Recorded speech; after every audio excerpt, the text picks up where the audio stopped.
আল মাহমুদ একটা কথা বলেছিলেন যে কখনো কোনো জনসমাবেশে বা কোনো জনসমক্ষে কোনো কবির প্রশংসা করবে না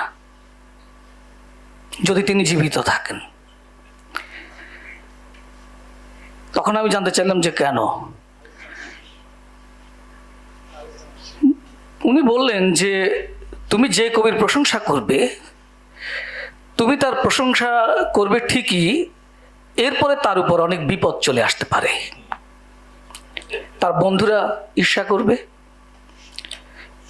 টেনে ধরবে, উঠতে দেবে না, পারলে তোমাকেও, তোমার ব্যাপারেও কুৎসা প্রচার করবে। তো এখানে অনেকের কবিতা শুনলাম, বোধহয় 11 জন না, আচ্ছা 11 জন কবির কবিতা কোনো না কোনোভাবে গুরুত্বপূর্ণ।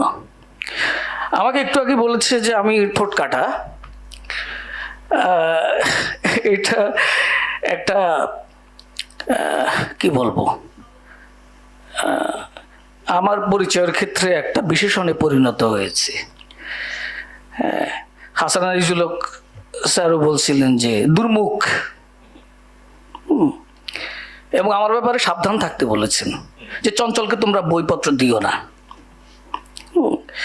তো এই যে একটা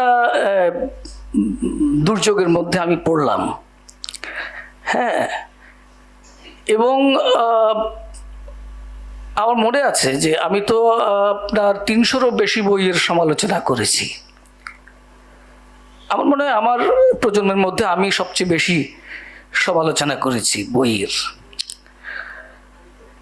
তো ফলে কি হতো, ওই যে বই আমাকে আর দেওয়া হতো না ভয়ে। বাংলা একাডেমির একজন আছেন কর্মকর্তা, তিনি আমাকে দেখে তার নতুন প্রকাশিত বই লুকাচ্ছিলেন, যদি আমি বলি যে কি বই দেখি। তো সে যাই হোক, এগুলো বাজে কথা। কবিতার একটা পরিবর্তন কিন্তু ঘটে যাচ্ছে। এই জুলাই আগস্টের যে রক্তপাত, যে যন্ত্রণা, হ্যাঁ, তার প্রতিক্রিয়া থেকে কবিতার ভাষায় একটা পরিবর্তন লক্ষ্য করা যাচ্ছে। যে ভাষা দেখা গিয়েছিল 80 দশকের মধ্যভাগ থেকে, ঠিক সেরকম পরিবর্তন না, যেটা জেনিস মাহমুদ আমাদেরকে একটু আগের ইয়েতে বলেছিলেন। আমি আর একটু বিশদ করতে চাই। সেটা হচ্ছে যে বিবৃতির ভাষা, স্লোগানের ভাষা তখন কবিতা হয়ে উঠেছিল, এবং কবিতার এমন একটা বিপন্ন দশা হয়েছিল যে 80 দশকের অন্তিমে একদল কবি কবিতাকে তার যে শিল্পরিক্ত যে অবস্থা, সেখান থেকে শিল্পের দিকে ফেরাতে চেয়েছিলেন। দুর্ভাগ্য এটাই যে তারা কেবল শিল্পের দিকেই ফেরাতে চেয়েছিলেন, জীবনের দিকে তারা ফেরানোর। আমরা জানি যে একজন যখন কবিতা লেখেন বা গল্প লেখেন বা উপন্যাস লেখেন, তিনি এটা আমি বারবার বলে আসছি, তিনি একই সঙ্গে দুটো কাজ করেন বা করতে চান। সেটা হচ্ছে তিনি জীবন সম্পর্কে তার দৃষ্টিভঙ্গি প্রকাশ করেন, প্রথমত তিনি এটা করেন। দ্বিতীয়ত, শিল্পকলার একটা শাখা হিসাবে তিনি ওই শিল্পকলাকে বলতে তিনি কি বোঝেন। যেমন একজন কবি যখন কবিতা লেখেন, উচ্চাভিলাষী তাকে হতে হবে অবশ্যই। তিনি কবিতা বলতে তিনি কি বোঝেন সেটা তিনি প্রকাশ করতে চান। আর জীবনের কোন অংশকে তিনি তার বক্তব্য প্রকাশের বা তিনি তার দর্শন বা তার চিন্তা প্রকাশের হাতিয়ার করে তুলতে চান, সেটা তিনি সেখানে হাজির করেন। এই জুলাই আগস্টের গণ অভ্যুত্থানে প্রতিক্রিয়া থেকে যেটা হয়েছে সেটা হচ্ছে যে সেটা তো 80 দশকের দ্বিতীয়ার্ধ থেকে যে কবিতার যে পরিবর্তনটা ঘটেছিল, এরশাদ স্বৈরাচারের প্রতিক্রিয়া মানে তার যে স্বৈর শাসনের প্রতিক্রিয়া থেকে সেটার মতো এরকম এবারে হচ্ছে না। কারণ আমার কেমন যেন মনে হয়, এটা আমার মনে হওয়া, আপনারা দ্বিমত থাকতে পারেন, সেটা হচ্ছে এই প্রযুক্তির যুগে জীবনের অনেক কিছুই অনেক বেশি সূক্ষ্মতার দিকে চলে যাচ্ছে। যেমন একটা মোবাইলের মধ্যে, একটা চিপের মধ্যে অনেক কিছু, এখানে গোটা পৃথিবী আমরা ধারণ করছি। হ্যাঁ, কিন্তু এর কলকবজাগুলো এত সূক্ষ্ম যে কোনোটি হয়তো দেখতে গেলে আমাদের অনেক চোখের পরিশ্রম হবে। অর্থাৎ বিজ্ঞান এবং প্রযুক্তি সূক্ষ্মতার দিকে যাচ্ছে এবং ভাষারও একটা তার দিকে যাওয়ার একটা সমান্তরাল অভিপ্রায় রয়েছে।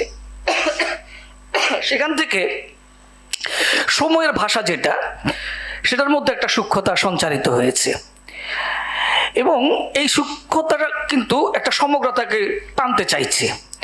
যেমন টিপুর কবিতায় দেখলাম যে ফিলিস্তিন এর প্রসঙ্গ এসছে, গোটা পৃথিবীর যন্ত্রণাকে ধারণ করার একটা চেষ্টা আছে। তারপরে আমাদের রাজু আলাউদ্দিন বলছেন যে জন্মভূমি বড় হতে থাকে। হ্যাঁ, তারপরে তুষার কবির বলছেন যে একটা ভাঙা ভায়োলিন পড়ে আছে কিয়েভের রাস্তায়। বিশ্বকে ধারণ করার যে একটা মানে বিশ্ব মানেই যে সমগ্রতা সবসময় তা কিন্তু নয়, কিন্তু বিশ্বকে ধারণ করার যে অভিপ্রায় সেটা কিন্তু আমরা কবিতা দেখতে পাচ্ছি। বিশ্ব মানে বিশ্বের যন্ত্রণা। এবং এখানে শিল্পকলার যে ব্যাপারটা, এটাও কিন্তু একটা ধারাবাহিকতা মান্য করেই কিন্তু এগোচ্ছে।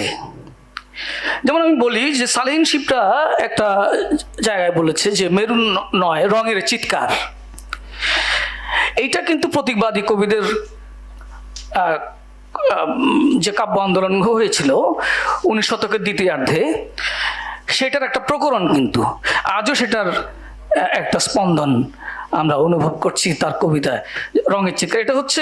এটাকে আমরা বলি যে সিনেস্থেসিয়া। হ্যাঁ, এটাকে বলা যায় ইন্দ্রিয়ের সম্প্রসারণ। হ্যাঁ, ঠিক আছে, যখন বাতাসের রং সবুজ হয়ে যায় এবং রং থেকে যখন চিৎকার শোনা যায়, ইন্দ্রিয়ের যে সম্প্রসারণ, অর্থাৎ শিল্পকলাগত যে ধারাবাহিকতাকেও মান্য করছে এই সময়ের ভাষাটা। তারপরে এবং ইন্টারটেক্সচুয়াল যে একটা রিডিং এখানে কাজ করছে, সেটা ফেরদৌস মাহমুদের যখন সে পড়ছিল, যে কবিতাটি ভালো পড়ছিল, যে মিথ্যা মন্ত্রণালয়। জর্জ অরওয়েলের একটা উপন্যাস আছে 1984, সেখানেও কিন্তু একটা মন্ত্রণালয় আছে। ঠিক আছে, তারপরে কুমার চক্রবর্তীর কবিতা, যেটা আমি কিন্তু মানে ধরে ধরে বলছি এই কারণে, আমি আজকে ওই ঠোঁট কাটার মতন কোনো বিপদ হবে না, আপনারা নিশ্চিন্ত থাকেন। সেটা হচ্ছে যে সেখানে আমার মনে পড়ে গেল যে নিৎসের যে দাস স্পোক জরথ্রুস্র কবিতাটা, বইটা, যেটা 19 শতকের শেষ দিকে লেখা হয়েছিল। তো সেখানে তিনি বলছেন যে মানুষ হচ্ছে, উনি বলছেন যে মানে দুঃখ পেলে সুখ বোধ করে। তো ওইখানে কিন্তু আছে যে মানুষ হচ্ছে নিষ্ঠুরতম প্রাণী এবং বুলফাইট, ক্রুসিফিকেশন এবং ট্র্যাজেডি মানুষের সর্বোত্তম বিনোদন। কিন্তু কুমার চক্রবর্তীর কবিতা কিন্তু ওই জায়গায় পড়ে থাকছে না, সেখান থেকে একটা ডাইমেনশন তৈরি হচ্ছে, হিন্দু মুসলিমের যে ব্যাপারটা এসছে। তো এইভাবে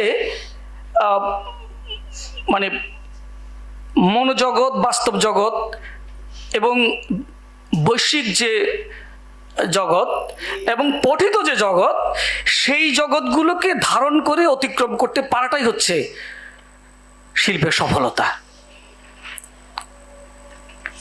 সেটার মধ্যে যদি আমরা আছাড় খেতে থাকি, তাহলে কিন্তু আমরা ওই সে কেন জলের মতো ঘুরে ঘুরে একা কথা কয়, এরকমই হবে।